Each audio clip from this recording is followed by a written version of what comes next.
तुम्हारी औकात नहीं कि तुम आका की बातों को समझो। उनकी बातों में जादू है, जादू। रूह खुश हो जाती है। तुम तो उनके चेहरे की तरफ देख भी नहीं सकते, इतनी चमक है उनके चेहरे पे। आंखें टिकती नहीं है, दिल करता है बस देखते रहो। उनकी बातें कोई भी सुनेगा ना,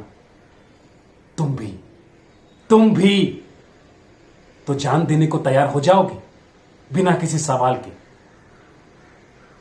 किसी की कोई बिसात, कोई औकात नहीं है उनके आगे।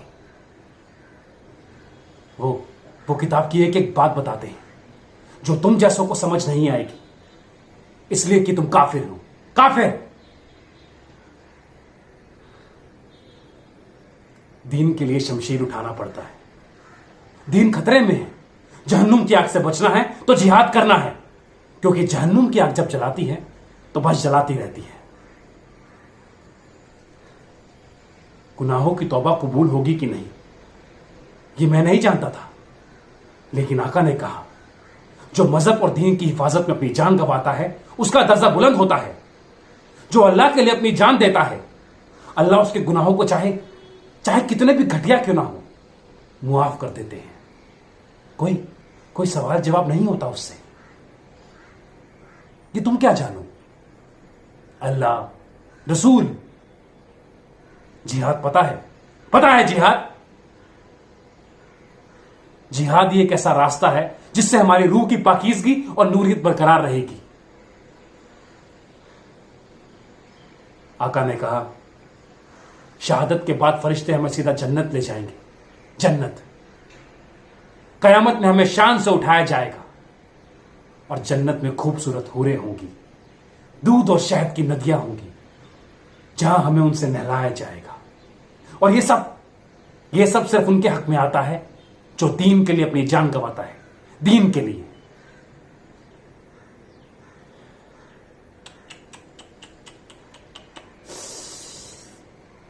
तुम्हें मजहब का इल्म कहां?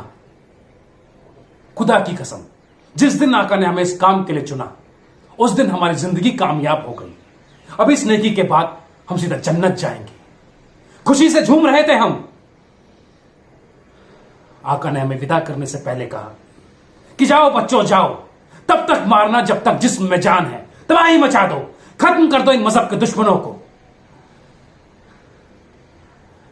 आका ने फिर हमें अपने सीने से लगाया, दुआ दी और कहा अल्लाह हाफिज, परवरदिगार हमें हमारे मकसद में कामयाब करे। अगर जीत गए तो गाजी और कुर्बान हुए तो शहीद। आका ने कहा अल्लाह हमारे घरों की हिफाजत करेगा।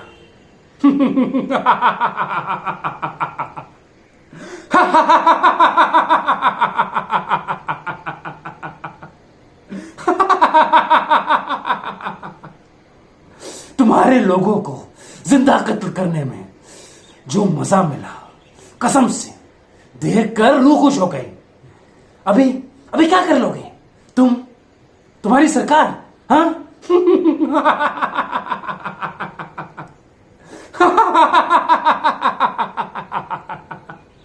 क्यों? बोलो